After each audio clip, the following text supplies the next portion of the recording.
Welcome to the Realm Kast. Welcome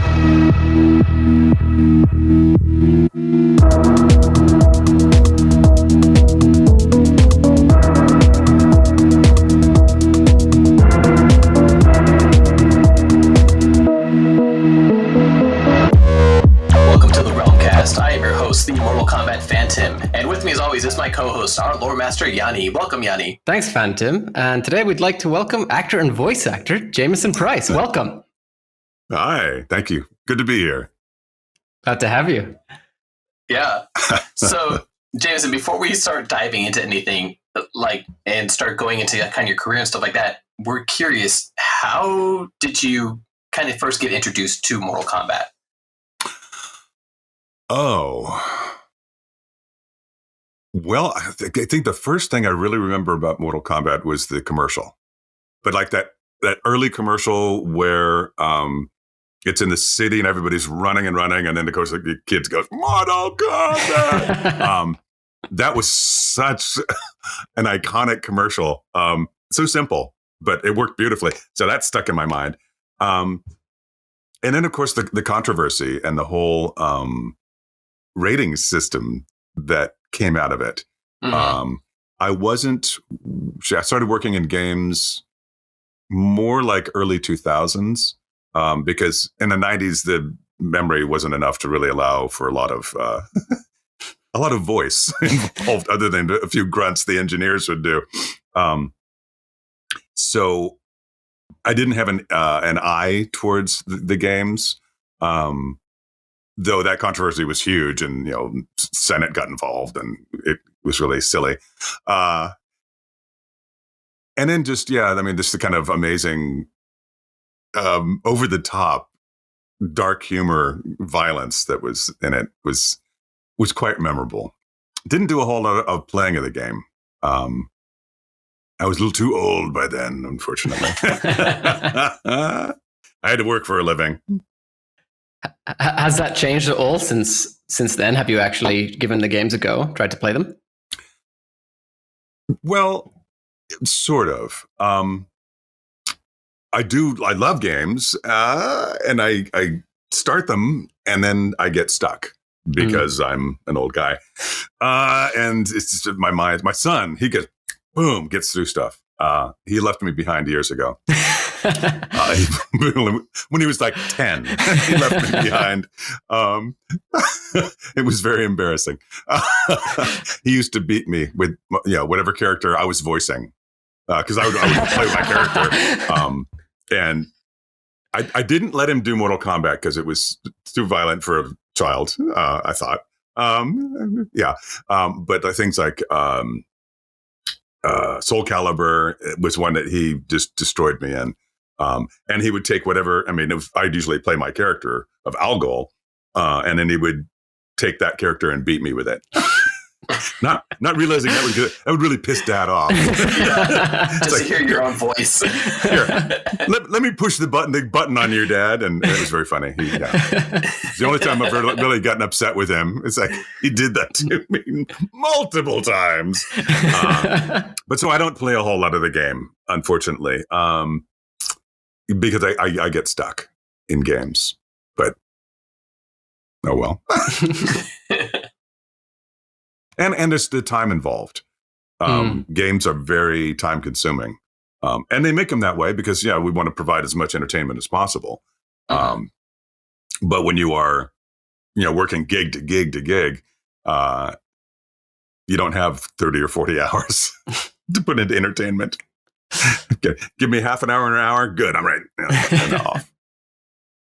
All right, well, you might not have played the games so much, but do you still have a favorite Mortal Kombat character? Oh, not really. The characters are so varied, which is kind of, I think, part of the fun of it. Ermac is, also because I voice him. Ermac is a lot of fun. I guess partially because I have to get into the bio of him and know all the souls involved and some of the stuff that we get into with it. But I mean, each character has got some different fun things going for them. Not only in the way that they fight, but also just in the lore behind it all. Do you think Ermac would be your favorite one to voice, at least? Yeah, I think so, because it's a challenge. When I was being, explained, okay, this is a compilation of a bunch of souls and they're together and it's magic, and it's like, okay, how do you voice that? Yeah. And I remember we tried a bunch of different things, just to kind of experiment, because that's what you do when you're trying to create a character, or a voice for a character. It's like, okay, let's try this, and let's try that. And so I can't remember. I mean, Ermac's been a while. 2015 or even but I mean, before. I think there was kind of a ghouly, ghostly kind of thing, and then they put all processing effects on it to make it sound even better. But yeah, I mean, Ermac was a lot of fun. I've only done Ermac. Oh, Noob Saibot. That was kind of fun when I found out what Noob Saibot's name meant. I was like, oh, that's so cool. Because I didn't know until somebody explained it to me. Oh, great. And then he's okay. So Noob Saibot is the older brother of Sub-Zero, like the original Sub-Zero. Yes, that's right. Yeah, because it was a flashback that I was in that I played that, and he gets offed, and then Sub-Zero comes in. Steve Bloom comes in and saves the day, and avenges me. So yeah, I mean, it's fun to try to voice any character, because we take a look at the artwork. We read the bios and try to add life experience to the voice. And it's a challenge with any different character to put all that together and make it into a realistic package that is going to be, true to the character, interesting for the player to go, oh, I can hear that in the voice. So that's what we work towards. So as far as, the voice acting, you've actually started with your roots with acting itself when you were a kid, didn't you? Oh, yeah. Yeah. So how did that start? Well, I started way back in the, I think 4th grade was the first time I got on stage and loved it.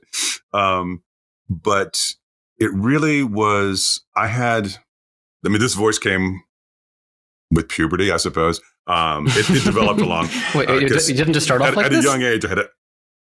No, but it was close. I mean, they were in like 8th grade. They were like, "Ooh, deep voice! Look at this." So there was always something remarkable vocally that I had, and I had many people along the way go, "Ooh, you could make money with this." I'm like, "How could I do that?" I understood being an actor, but at that point, there wasn't the kind of opportunities for voice acting that we had. Now, yeah, I watched cartoons every Saturday morning, so I should have gone, put those two together. But I did vocal competition of oral interpretation, telling stories, reading poems, and fun things like that. Then when I was coming out of college, there were projects where people would ask me to do voice stuff for them, narration or band introductions. Okay, sure, I could do that. Fun little things that it's like, okay, this is moving me down that road. I went to graduate school in Long Beach here, in Long Beach, California, and right below LA, so I could have access to LA. And that was when I was working with Dorothy Fawn. And Dorothy and her husband Tom were at the point, are still now, but they were working on anime, and so they were busy doing stuff. And Dorothy's like, "Hey, you should come in and do this. You'd be good at it." Turned out I was, and from there, a lot of the anime projects just kind of grew exponentially with working with different directors and things. That then ended up going into video games, because at a certain point with video games, there's the storage, the memory on them got large enough that they started to look towards, we can put dialogue in these games and make them more interesting and more fun and more cinematic. And that's just continued to progress along those lines. And a lot of the dubbing community and the anime actors in LA, ended up going into gaming. Huh. It's always been something interesting to see how many voice actors actually have moved between anime and video games. Did you see yourself specifically sticking with just anime and then moving into video games, or did you expect that at all? No, I'm an actor. I'll do whatever. I started off on the stage, the legit stage, though I do not count myself a singer. I am more so now. I've worked very hard towards that, but I did musicals when I'm like, I can't sing, but I'll do your musical, sure. It was wild. So I was doing outside my comfort zone genres, kind of from the beginning. And so when I was doing stage work with Dorothy in this play, and she went, hey, we're doing this anime stuff, you should come and check it out. It was a different world. I didn't know anime at the point, so I was really introduced to it, and then also taught the techniques of it, and what are the tropes, and the specific gasp that's used. It's like, okay, you all have to go all the time. It's like, wow, that's interesting. So I was just, it was fun to do. I found a certain freedom and a relaxation with a microphone that I did not experience with the camera. And I'm not sure why. I moved to Long Beach to go to grad school so I could be in LA and do film and TV. And I am just not as comfortable in front of a camera as behind a mic.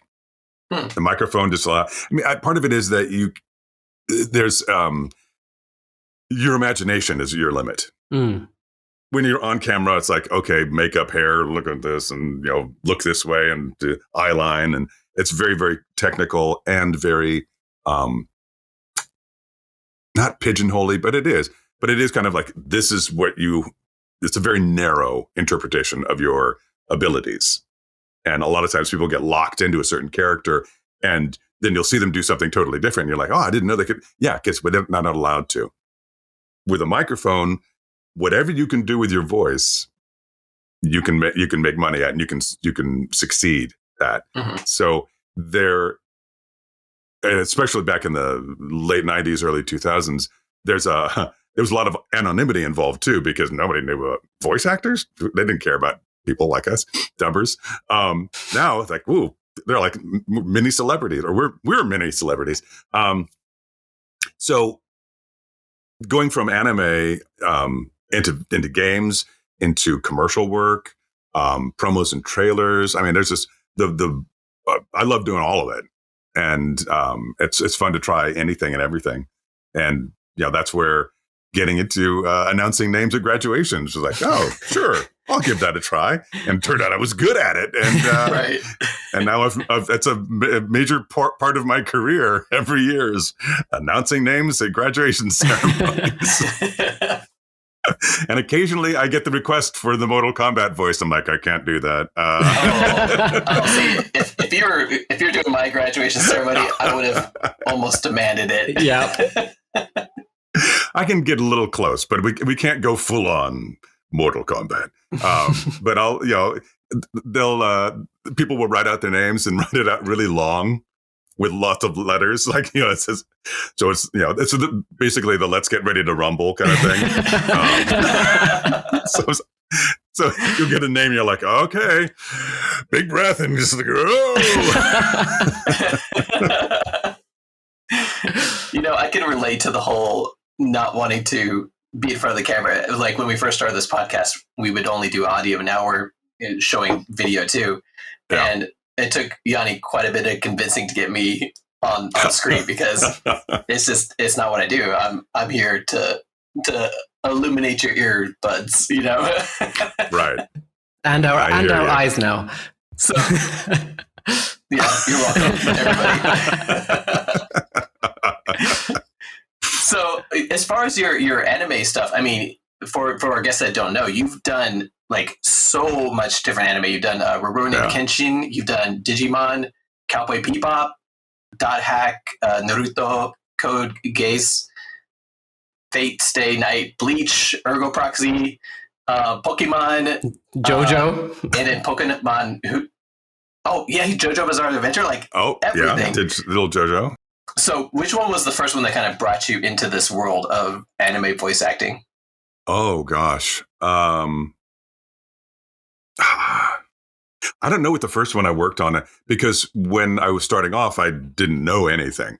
So the director I did what called Bits and Walla. So Guard D, Man C. It was just little tiny things, or Walla stuff, which is where in a group scene, like a restaurant scene, you will hear snippets of conversations from people, or if they're walking down the sidewalk, this couple over here is arguing about dinner or something. And so that's us going and making up some kind of conversation that's generic enough to be appropriate for this situation and not so specific that somebody could go, oh, that's wrong. Yeah. So you have to be very, very careful because a lot of times we're coming up with it's meaningless. So it's not scripted. Mm-hmm. But anyway, and the smaller bit parts, those are scripted out. But so I was doing, not thankless, but I was doing little no-namey sort of things to learn the business and to be tested. So the director, so that he knew he could rely on me, and that I could rise to whatever occasions. So he would throw a little, okay, here's a little bigger nugget to play with. Here's a little more. Let me see what you could do with this. And it was probably like a year or so of doing little bits and things before larger parts started to come in. One of the first larger parts was the Colonel in Akira. And I didn't realize that was you. I didn't know what Akira was. I was like, wow, this is really interesting. This is kind of a cool movie and really weird. And oh my God, what's happening here? And then years later, I'm like, oh, it's kind of a big deal. Yeah, okay, it's a huge deal. Yeah. Which there's been a couple different dubs. Were you the first version of the dub, or were you on the remaster? 2001. 2001. Oh, was it 2001? Okay, yeah, 2001. Whatever that was. Yeah, I think that was when the remaster came out. I think that was the remaster. Yeah, it was great. Wow. That's right, because there was something before. There was one before that.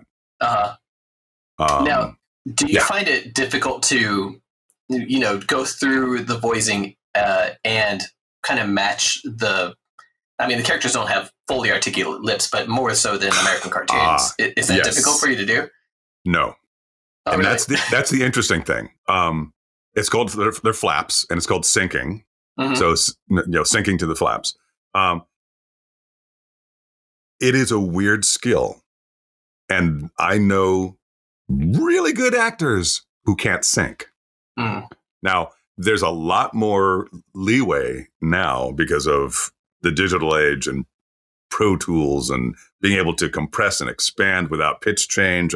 But I started, it wasn't magnetic tape, but it was just past that. It was digital tape. But they didn't have the ability to do all of that expansion, compression, the way that we do now. So you had to be more accurate. And in that regard, I think we were 20 loops an hour was good because it would take you a bit of time to get there. So I've heard it described as a musical ability, but I'm not musically trained. I don't play an instrument. I try to bang on a little hang drum, but so I was able to look at the flaps and look at here's the preview. So we watched the preview in whatever language it was, in this case, Japanese. And then you kind of get a feel for what that actor did. So you want to honor what he did. And then that's the rhythm of it. And then this is what somebody has written as the script adaptation for that. Most times it works fine. Sometimes you have to adapt it and change it a little bit to make it fit. And sometimes there's really weird, awkward pauses that you have to make that work. but I was able to. And it wasn't that hard for me to do. Years down the road, it's really easy for me to do. And I don't think about it anymore. I'll watch the preview. My brain will process that flappage. I'll look at what my line is, and then the two will go together. And it's sometimes scary. I'm like, how did that work? And it did. It was very evident when the pandemic happened because we were doing everything remotely. And we had, as actors, a horrific lag. So the video would come in and we'd be speaking to it, and it kind of wouldn't quite match up weird. And then they would play it back and it would totally not match up. And like, I'm sorry, it was terrible. And the engineer's like, no, it fit perfectly. You're fine. Wow. I'm like, what? Because of the lag between the video and audio, we couldn't tell. But you could sit there and go, this is the pattern, this is the line, and I could fit it together.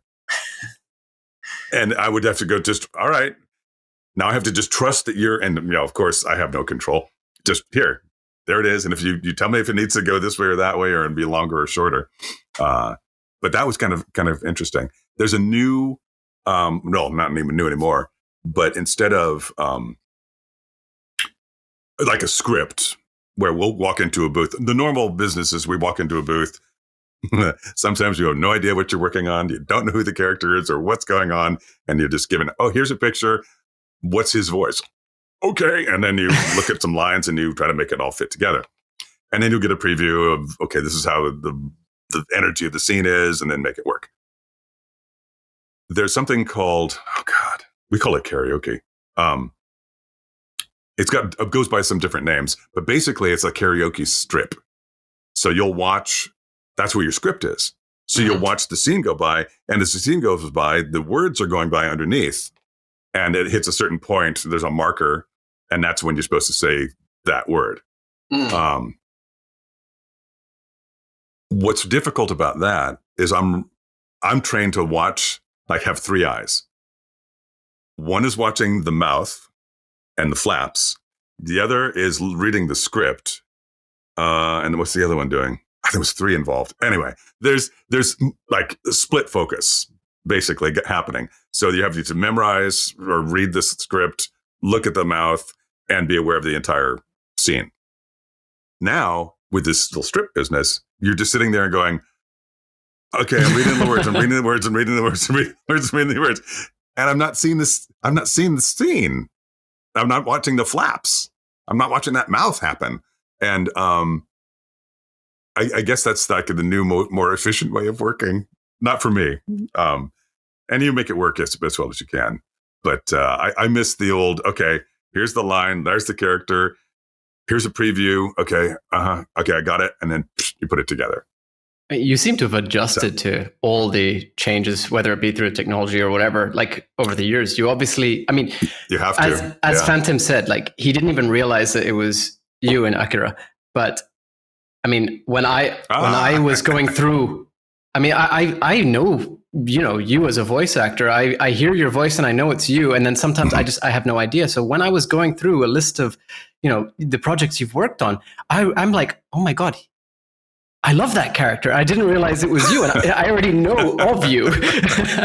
I mean, we mentioned all of your appearances in, your little project where you were in anime, but your list of video game appearances too is extremely long. You've been in Lord of the Rings as Aragorn. You've been in League of Legends as Garen. You've been in Heroes of the Storm and Diablo 3 as Kharazim. I mean, you've been in loads of games, and I think that itself speaks for your ability to adjust to, well, the flappage, I suppose. Yes. To the flappage. Well, the wonderful thing about games is, I mean, and there are times when the games are brought over from another country, and then we do have to match flaps. And sometimes it's more, we'll have to match timing because it's very specific as to what's allowed. And when you'll have to cram 6 English words into 2 Japanese syllables, and you're like, that's not happening. We're going to need to change this. Because sometimes, those 2 Japanese syllables have the meaning of those 6 English words, but oh well. So there are certain constraints that happen there. But a lot of times in video games, there's a lot more freedom, especially, in new video games, because we'll record prior to the animation. Mm-hmm. And in that case, you're oftentimes just looking at some artwork that the artists have come up with. So you'll see an image, but you won't get to, you might see a little kind of cartoony, this is how the action's going to flow. But you don't see a fully realized version like you do in dubbing, where you can go, oh, I see all this is happening. I can hear the music and the effects. And, I know I need to be this loud. But video games, it's a little more like original animation. And that you can pace yourself in your own way and do your own thing as the character. And then they'll animate to you. Yeah, so when it comes to your voice acting, you have such a deep voice. Is there a particular role that you tend to target when you're trying to get these roles, or is it more of a whatever comes across your desk sort of thing? It's whatever comes across my desk. As an actor, we like to play range. I want to be challenged. I want to do, as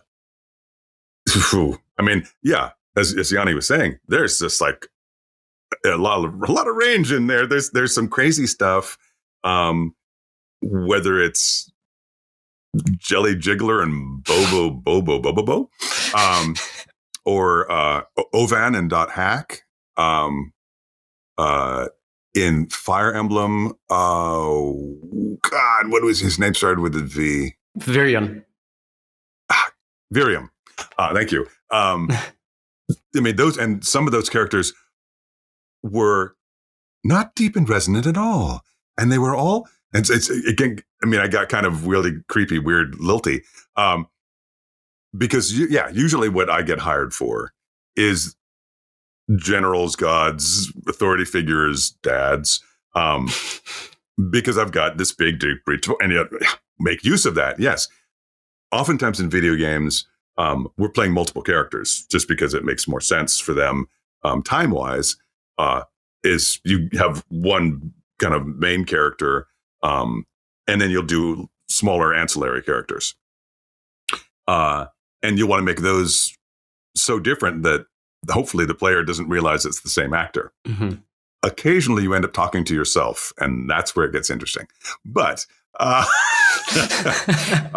so being able to play a lot of different ranges. And I don't have the kind of chameleon voice that some of my friends I envy, because they can do so many different distinct voices that you go, that's not the same person. And yet it is.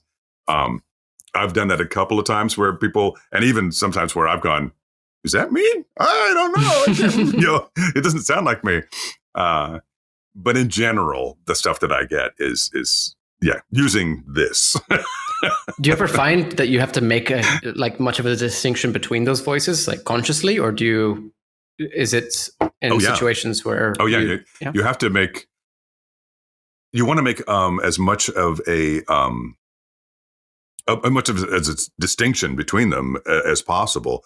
Even doing, big gravitas, gravelly voices. I want to make sure that Garen is different from Iron Tager, who is different from Lu Bu.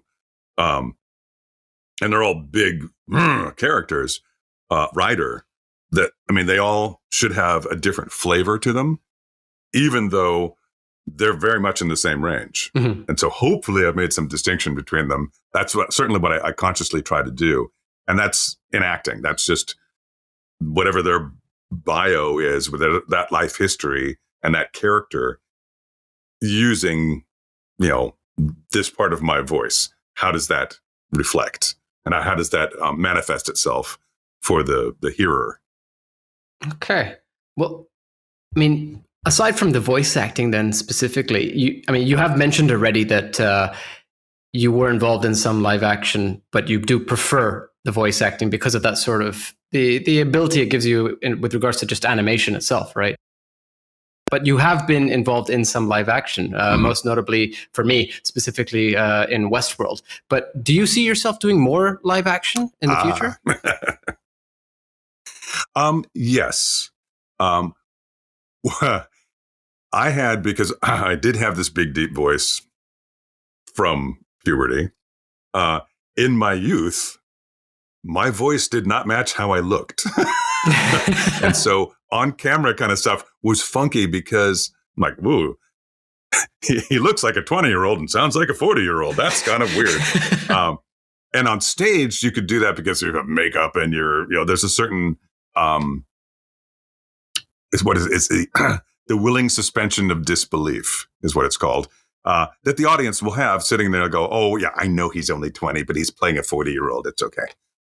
When you do that on camera, they're like, look at that makeup job, or he's too young to be playing that role. So kind of my look and my voice have come together more and more as I've gotten older, which is nice. The pandemic screwed everything up. And I'm now at a point where my son is in college and he's the last of three. So when my daughter was born, I have a stepdaughter who I met when she was 5.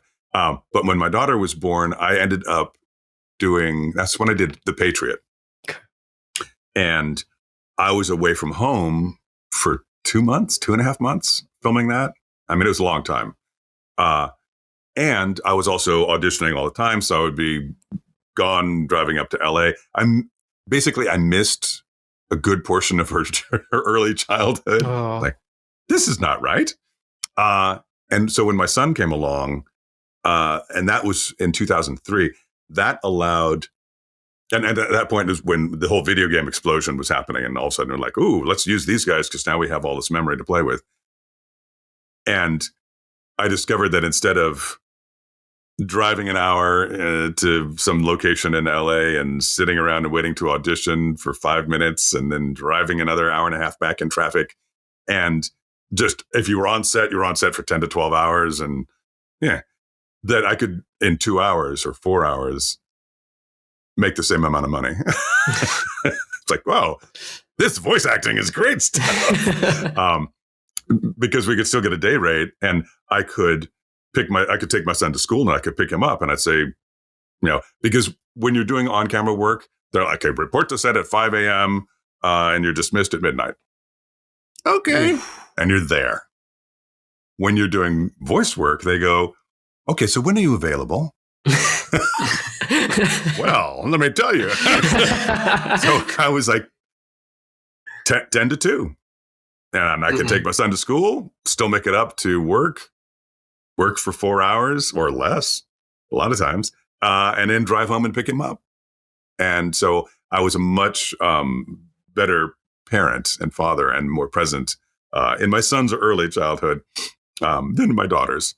She didn't suffer, though. She turned out pretty well. But so I was really, in the last 20 years or more, I've been concentrating on more family life and voiceover in that regard, and it's been great. My on-camera agent has been, poking and pushing, get me out there again. And there's been some health concerns as well that's been happening, but that should all within the next 6 months be better. I'm hoping to get back into on-camera stuff. And now that I look a little more like I sound, hopefully that'll work. I mean, it did work certainly for Westworld. That was great. Oh, yeah. That was a lot of fun. That was a very cool shoot. But again, it was be there at like 5 a.m. and, not home till quite late. It wasn't quite midnight, but it was still a long couple of days. So let's jump into Mortal Kombat a little bit. You first kind of appeared in Mortal Kombat in 2011 with the reimagined of Mortal Kombat, or were you in there at all before that? 2009, wasn't it? Oh, was it 2009? It released in 2011. Mortal Kombat 9? Yeah, that's right. 9 released in 2011? Mm-hmm. You might have done recording for it prior, though. I thought it was 2009. I don't know. So maybe it was 2011. Seemed like it was longer ago than that. But yeah, so Mortal Kombat 9 was my first working with Mortal Kombat. Yeah, another realm.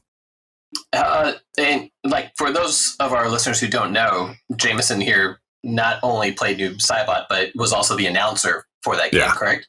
Yeah. So yes. How did you land this role? I mean, that's like the Noob Saibot role is impressive, but being the announcer for the entire game is significant for. Oh yeah, that was something everybody talks about every year. So cool, because it is such an iconic. I mean, we all imitate fatality and all that stuff. So to end up being the one doing it now was just fantastic.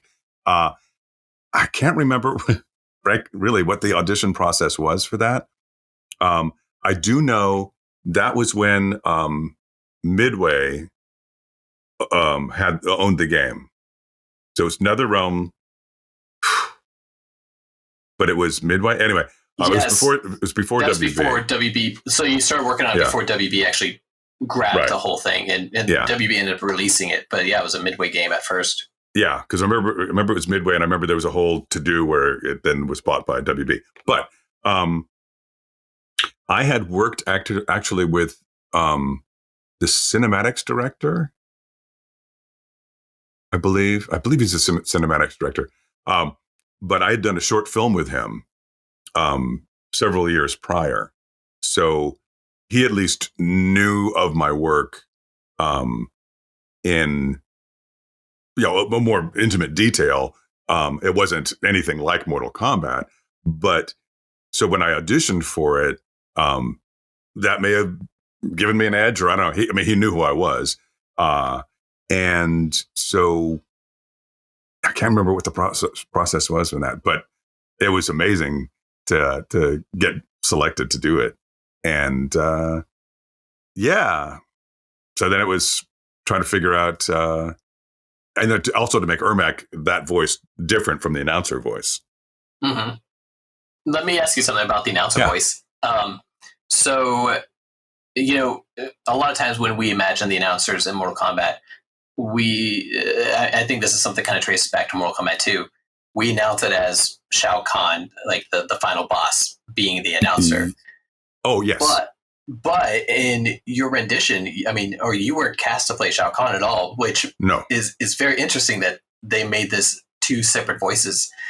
Did you have any feelings about that, or was it just kind of nothing? I didn't really know. I kind of knew Shao Kahn as the overall, but that's that was the announcer until I was doing it, and then there was some backlash on the internet, like. Oh, okay. As there always is when there's any kind of change. Luckily, the fans accepted me pretty quickly, and it worked out. And I can't remember exactly what the rationale within that why it was no longer Shao Kahn. It's very interesting because you did sound just like Shao Kahn.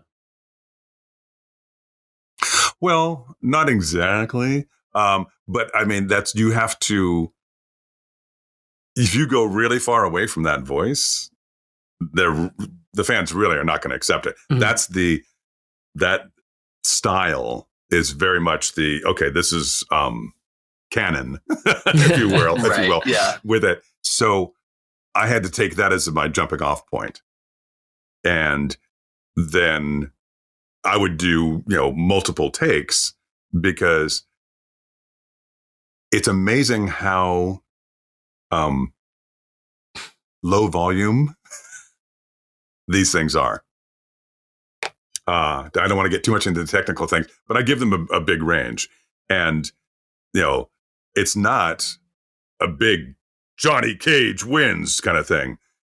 It's more of a Johnny Cage wins. Mm. And it's letting it sit in a lower, deeper place in my register.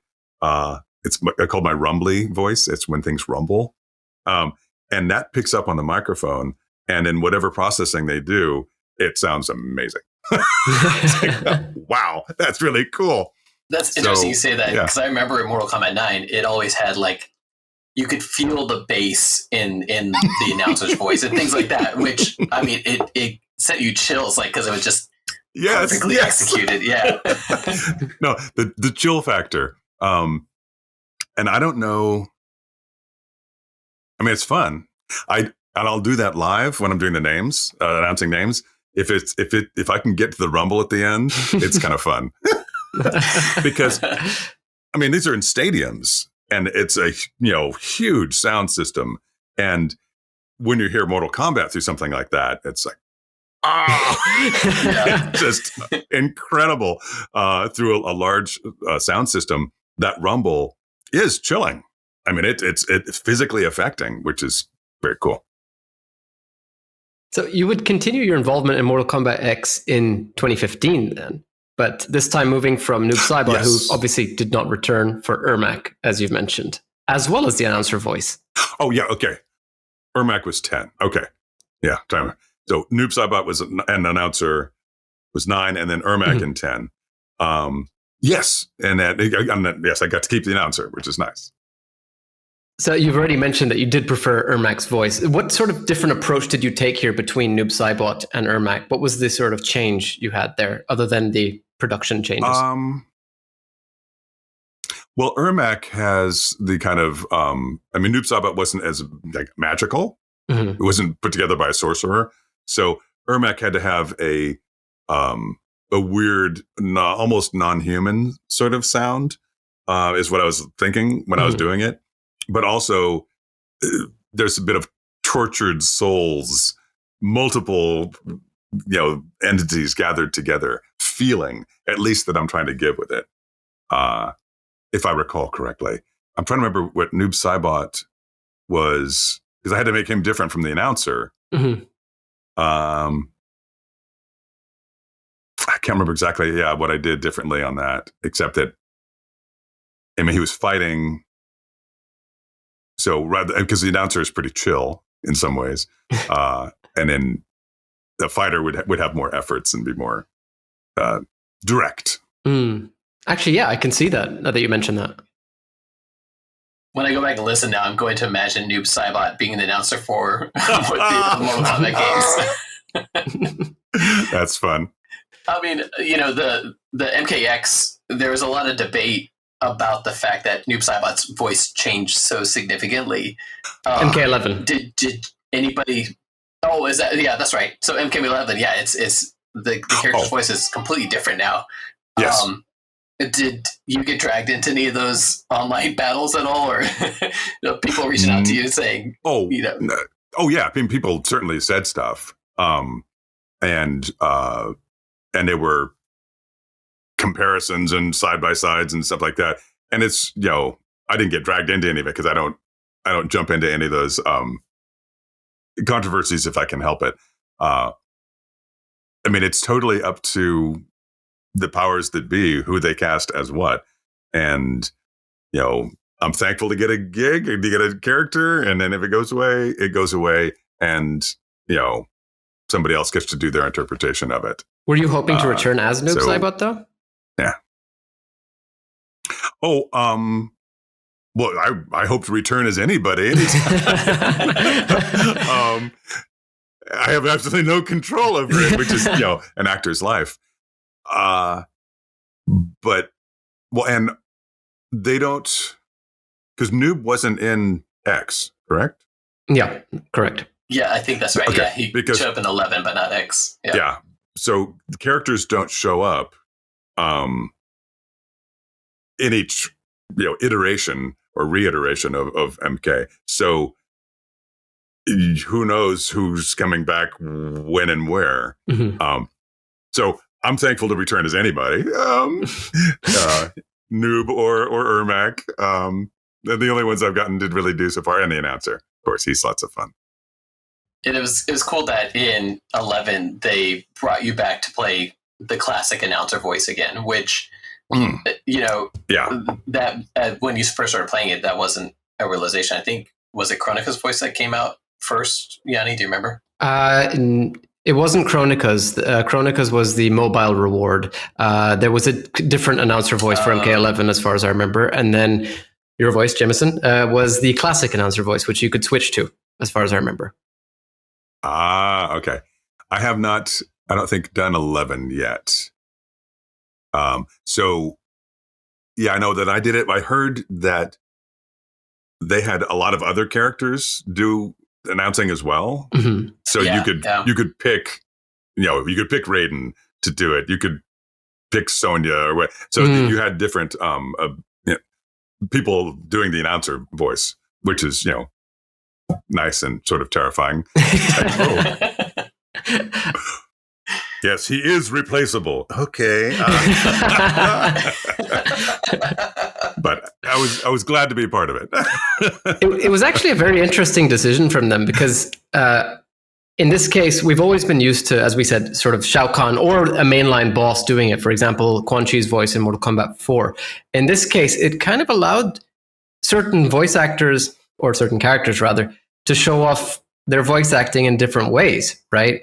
And yes. For example, everybody's been asking for a Scarlet announcer voice for quite a while. I've totally forgotten her name, and she was amazing in Mortal Kombat 11. I'd have to get it.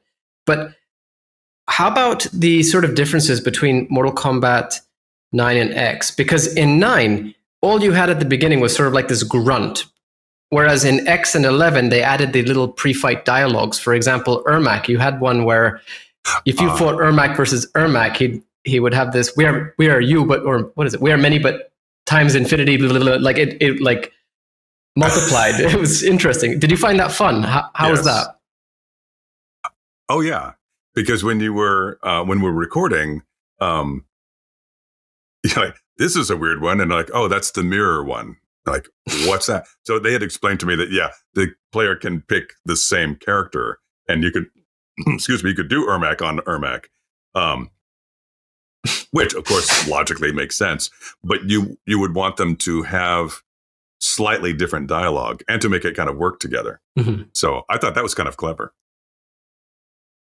I thought that it might have also given you maybe some direction regarding the characters, because at the start of this conversation, we were talking about how you'll see the character and give them a voice and go through their lore to sort of get some backstory on them and figure out how to speak. Do you feel that you had more direction with Mortal Kombat X as Ermac than you did with Noob Saibot and Mortal Kombat 9 purely because of the pre-fight dialogue? Well, more information is more information. Mm. So if you have in the script, the pre-fight dialogue gives you more insight into the character. Yeah. But the descriptions and the bios are so well developed in Mortal Kombat. I mean, the lore is what really makes the game. I mean, the gore is fun, but the lore is what makes it. Yeah. Yeah, definitely. Just sing and go through the ages. So there's so much to learn and absorb and then use as an actor. Whenever you're kind of going through these voice lines, do you ever get to ad-lib a little bit or, kind of take your own spin to things, or is it pretty direct? It depends. I think I have heard of some other actors who are a little more ad-libby and more free with the dialogue. The announcer can't be, so I'm pretty locked into so-and-so wins. I mean, there's not much I can play with there. And Ermac wasn't in 11, or I think he was, but he just died. Yeah, that was it. So he fell onto a stalagmite, whatever the one at the bottom is. Yeah, spike. I think it's a mite. Yeah. He fell on a spike. Spike, yeah. So, yeah.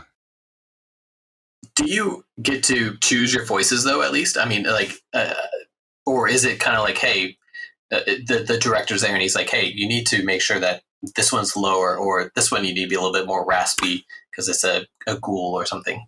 Yeah, it's very collaborative. Okay. So, yeah, we, look at the artwork or read the description or are just told the description sometimes. and then we'll do our here's a what do you think of this? And then the director, yes, very much will go, oh, that's good, but can you add a little more age? Can you take away some of the gravel? Can you give them a sense of humor? Can you make them taller? There's lots of different weird, different directions that can be given. And some of them are kind of nonsensical, but they can actually help you. And you're like, oh, taller. Yes, I can make him taller. Now he's taller. Look at that. So it affects actors in different ways, different kinds of direction, and different directors will have different ways of doing it. But it is a collaborative process because the director has the overall vision and is trying to put all the pieces of the puzzle together. And, I may offer up a piece of the puzzle and I'm like, oh, that's too much like this piece over here. Let's change you a little bit. Yeah. To make it all fit together and make a coherent whole. With all that being said, and I know the fact that the voice acting community is probably not huge, so you're friends with all the different voice actors, but the fact that Mortal Kombat 11's Noob Saibot ended up sounding so significantly different than your rendition of it. Did you have any feelings about that, or what did you think about that character's voice? I'm trying to think I'm not sure I heard it because, of course, there was a bit of kerfuffle. I mean, it didn't. He's a younger actor, so it was a younger kind of sounding voice. I can't remember who played it. Sean Shiplock. Sean did. Okay, that's right. I think we even met at a premiere of another game. It's funny, and right around that time, I think, because we talked about it. But I mean, the thing about voice actors is we're very supportive of each other. So somebody else getting your gig or doing your character, unless there was some kind of weird machination behind it, but it wasn't. They just went with a different direction, and that's totally the prerogative of the rights holder and the producers and the directors involved. And they have a myriad of reasons why they would want to change the voice. So that's I don't have ownership of my characters in that way. You can't as an actor, I think. Because then you could start to feel bad, and why do I want to feel bad about? There's plenty of work out there. I'm still working. Sean's got his. He's got that. That's great. So there's not. There's no kind of funky feeling about it, really. Yeah. No bad blood. I mean, I've been replaced many times. And I've replaced other people. So, it happens. And it is totally, as an actor, you give up a certain amount of control over your, not exactly career, but your characters. We don't own them. When fans ask us to do this voice, do that voice, we have to be careful because, again, we don't own the character. Those character voices are actually, the rights to them are owned by Warner Brothers. So, you got to be careful what you do and don't say anything. So we don't, don't have that kind of ownership. You have to kind of give that up. And if you don't give it up, then it eats at your soul. So, I have a much more peaceful soul. Yeah. Speaking on taking another role from another fellow voice actor, are there any specific Mortal Kombat characters that you wish you could have voiced or would like to voice in the future? Oh. Well, the announcer was great, so he's fun. Really liked Ermac. Any other ones, though?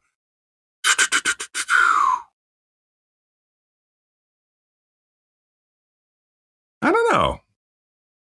I mean, Epcar and I have similar voices, so I mean, and Raiden is such a great character, but he does such a wonderful job with it. So, Yeah, that's a good point. Although Dave Mitchell got to do him in, what was there was some kind of, I can't remember what it was. There was something where Scorpion's Revenge, I think it was. It was in the latest film? Animation movie, yes. It was okay, yeah. And Defenders of the Realm. Wasn't it? No. What was the name? Yes. No. Was that it? I can't believe I'm forgetting it now. But yeah, I mean, Raiden's kind of cool. Yeah. He's kind of cool. Okay. Raiden would be a pretty cool pick, although maybe Richard Epcar might not be so happy about that, but we'll see. He and I have shared other roles before. I think at this point, it's kind of become Richard's baby. Oh, yes. It very much is Richard's baby. Yeah. Yeah. And he does a great job with it, so that's good. Yeah. Battle of the Realms, not Defenders of the Realm, Battle of the Realms, that's it. Okay. Oh, that's right, because they took off Scorpion's Revenge voice actor and switched him out for the sequel. Yeah. Okay. Is that the case? I think so. I'll have to look it up afterwards. I think you're talking about Patrick Seitz, right? Patrick Seitz was taken off as Scorpion in MK11, but still voice acted for Battle of the Realms, as far as I remember. Okay. Do you have any other ongoing projects that you'd like to possibly share with our viewers if you can? Oh. Yeah, unfortunately, with non-disclosure agreements, anything I'm currently working on, I can't talk about. I'm trying to think if there's anything coming out that I could. Not really. Commencement ceremonies and names to read. So that's fun, but it's not terribly exciting for the general public. I hope you get somebody's name that just happens to be, you get a Johnny Cage or something that you announce. Might not be any Noob Saibots, though. Sometimes people will write in some interesting things. We used to get, when Game of Thrones was first out, there was a lot of first of his names or first of her name. And like, no, you can't say that. That's, they'll write in some fun stuff. It's like, no, what's your real name? So before we let you go, can you tell us what is your favorite Mortal Kombat finisher? Like fatality, friendship? I don't play enough to have one. From the ones that I've seen, I'm just amazed at the creativity behind him. Uh-huh. And having read David Craddock's book, how they made those work, especially in the beginning, it's just phenomenal. I mean, I'm just amazed at Ed Boon and John Tobias and how they kind of went, okay, now go do this, get on this ladder, get in this position. And then like do it all slow motion, and the martial artists are like, "You want me to what?" Or fly through the air slower? That's going to be a tough call. But some of that. I think the ripping the spine out and beating them with the head. And I can't remember whose fatality that is. But that's one that just. It's so out there. It's pretty funny. So that one sticks in my mind. Yeah, nice. So we'd like to ask you, if possible, I know you've mentioned that you have to be careful about voices. Would you be able to do a couple of voice lines for us, or is that not a thing? Well, what do we need? What do you want to do? Well, we're thinking, since you've appeared as both Noob Saibot and Ermac, maybe a voice line each. Would that be all right? I have no flaws. Oh, that actually sounded just like it. Oh, did it? Okay. I can certainly do what because I think Noob was more me. It wasn't too crazy. Yeah, Timo? Mortal Kombat 9. His intro usually he would show up and just say "Fear me." That too. Yeah. I don't know if that. Yeah. Yeah. Well, we'll go for the I have no flaws one. So just I have no flaws. Nice. Perfect. Noob Saibot's in here with us right now, though. And then, and we fear do. me, yes. Yeah. And if you wouldn't mind, Ermac. Ermac. Yeah. Yeah. Okay, so, Ermac. We are many. You are but one. Nice. Beautiful. That's Sure. Yes. What Ermac was doing is that kind of, it's slightly evil and slightly ghostly and just gnarly. Yeah. There was a Perfect. the otherworldliness to it that he was a lot of fun. Kind of ethereal. Yes, there was an ethereal quality, and it's that whole idea of multiple souls woven together. Mhm. And not Borg-like, but not trying to be Borg.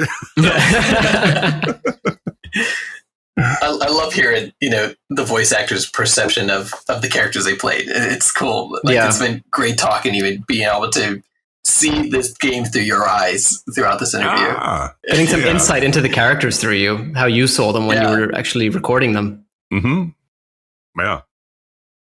Well, it was interesting I came, especially in 9, not knowing much at all, and then having to learn the lore and delving into it over the years has been a lot of fun and just a never-ending source of amusement and joy, and hope Mortal Kombat continues for many years. And we hope so too. It's been a lot of fun. We really enjoy having you in Mortal Kombat. Yeah. You have your voices. It's just So I'm already petitioning you as the announcer for the next Mortal Kombat. Just so you know.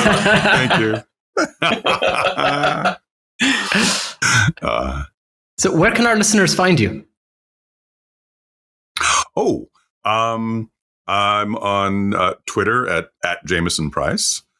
So that's there. And I think that's also my Instagram handle. Though I don't spend as much time on Instagram. I'm, old, so I'm on Facebook.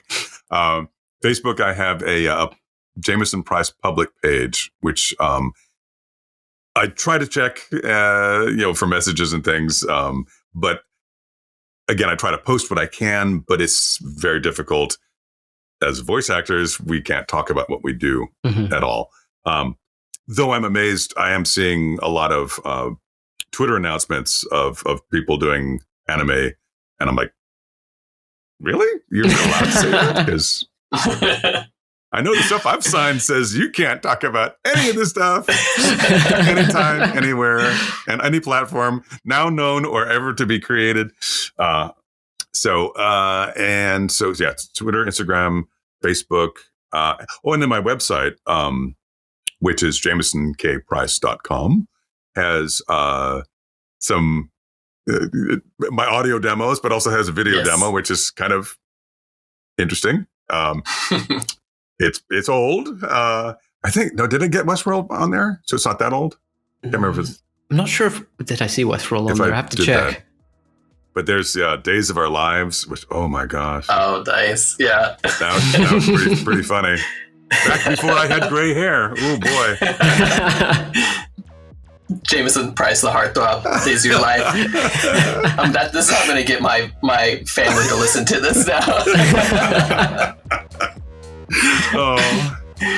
Well, Mr. Price, Jamieson Price, it's been a pleasure having you on the show today. So we'd just like to thank you for joining us. Thank you so much. Thank you. It's been a pleasure. You guys are a lot of fun.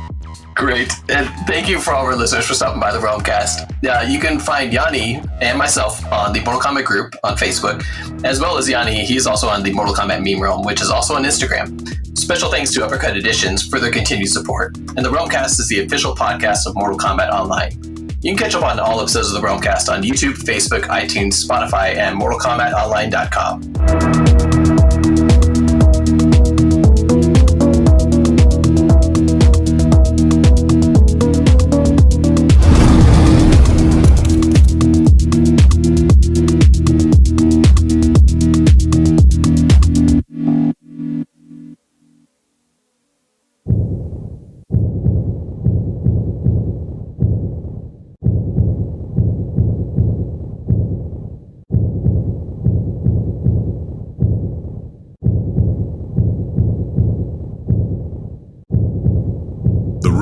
Kast wins. Flawless victory.